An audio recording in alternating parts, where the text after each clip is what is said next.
talk about another piece of content creation. Hopefully, you are enjoying this ebook and it is something that you can really dive into and relate to. All right. So, today we are going to be talking about the different type of medians and different type of things you can do when it comes to content creation. All right. The main thing about content creation that really gets people stuck or they can't focus is the fact that they don't have the tools or the technology that they need in order for them to be successful. Okay. Really, all it is about systems, right?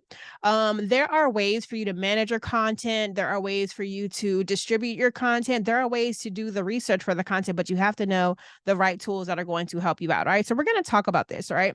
So there are different types of medians, like we talked about in the ebook, that will help your people will help your people to discover what it is that's going to help them to consume content the best. And you need to find that out so that you can give them the content that they can digest the way that they want to digest it. If you have the ebook that I am referring to, then you will see that in the ebook it's written.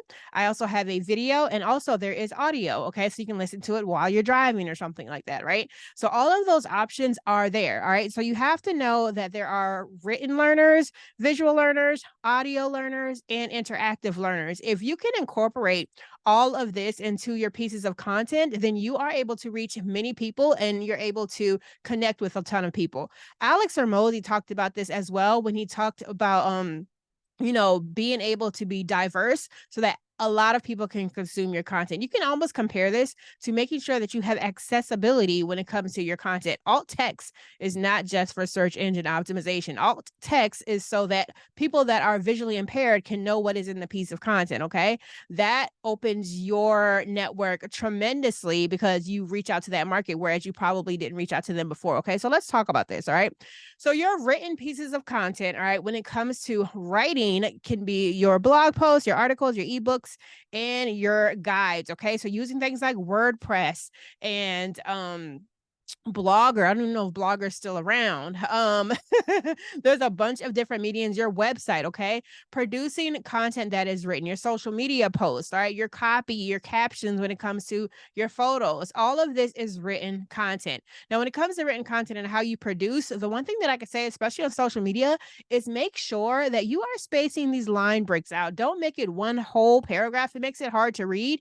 And if you are doing graphics, make sure everything is aligned to the left. Center is cool, but people read from left to right, and it makes it easier when everything is aligned to the left. Okay. So when you have your written content, just think blogs, articles, ebooks, guides, anything that they can read. Okay. Visual content, videos, graphics, infographics, anything that you use as a tool to design something that's visually appealing. I have this debate all the time when I talk about, with my clients, if they want their feed to be aesthetically pleasing. Okay. I like it aesthetically pleasing because I think it's neat and well put together. And even if it's not, I tell my clients all the time, make sure that you have text there so that you're able to see they are able to see right away exactly what it is they're going to dive into. Okay. Infographics is one of the pieces of content that does really, really well. People want to see statistics. People want to see what does better win. What is the percentage of this? We like bars, line graphs. Okay. There's a lot of social media accounts that never show their faces, but they show infographics and they explode. Okay. So think about that when it comes to visual content. Your audio content are your voiceovers, your podcasts, okay? Audacity, Anchor.fm, anything that can allow you to have podcasts. Now, my podcast has been dead in the water for a very long time, but it's Social with Rocky, and I'm going to bring it back to life, okay? That is another form of podcast. And to be honest with you, it's my favorite. Like, you don't have to show your face. I don't know if you knew this, but on Instagram Live, you don't have to show your face neither. You just cut the camera off. And then people can hear you talking, and then it becomes social audio, okay? So consider podcasting when it comes to your pieces of equipment, your pieces, well, equipment too, your pieces of content as well. And the last one is interactive. Now, this one is new, but it's really not. These are your quizzes, your games. Why do you think Instagram and Facebook has stickers? Okay. These are things that people can touch to be a part of, to have fun with it. A lot of people are gamifying their Facebook groups as well. So make sure you incorporate all of these pieces into your content creation: audio, visual, interactive, and written. Okay. Make sure all of these pieces are in your content. All right. So the next thing is, how do you choose the right way to share this type of content with your audience? How do I know that Susan likes visual content as opposed to audio content, right? You can do a survey, you can do a poll, you can ask, okay? But ultimately, you need to understand your audience, okay? You need to understand who these people are and how you are able to help them, okay? I like doing polls. I do Instagram story polls all the time. Instagram stories goes direct to followers. I put, how do you learn? Video, audio, interactive, or written. How do you learn best? Okay. Now, keep in mind, each platform has its own special thing. Your website is probably good for blogging. However, you probably need an infographic or something in there. Instagram is mostly photos. However, there can be an audio component if you go live and cut the camera off. So all of these different things matter. However, understanding your audience and what they want and how they dive into these things is important.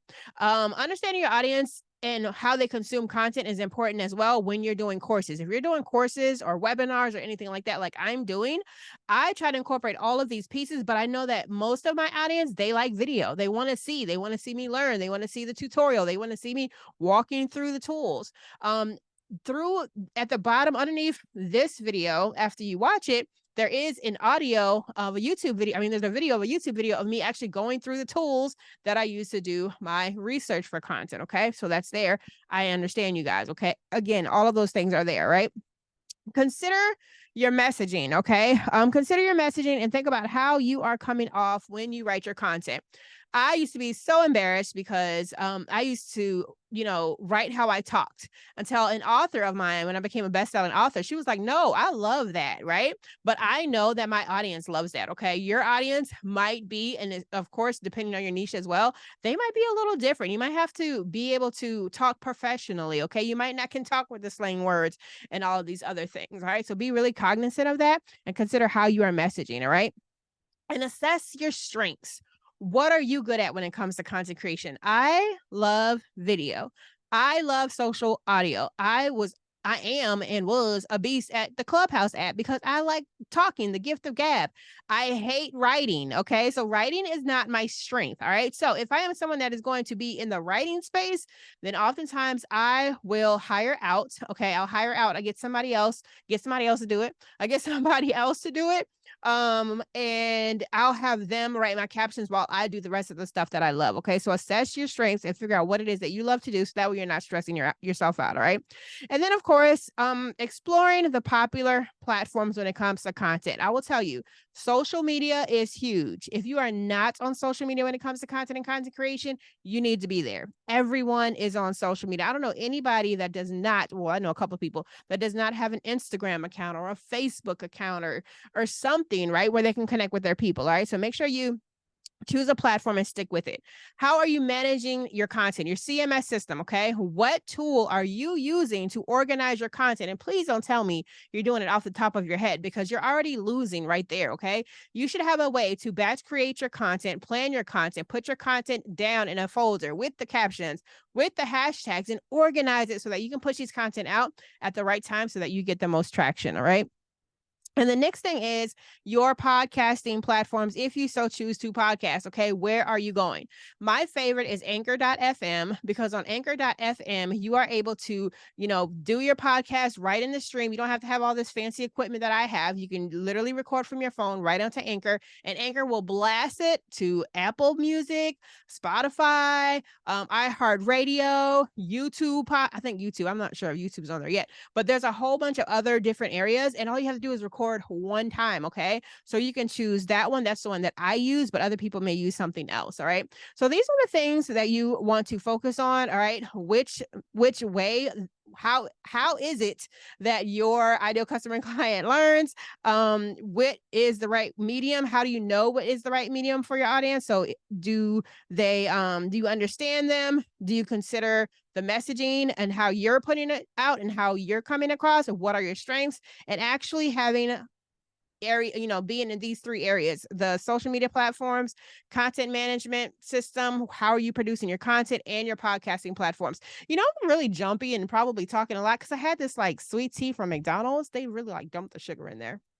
But anyway, hopefully this has helped you out, you guys. And yeah, stay tuned. We have more coming at you. So see you later.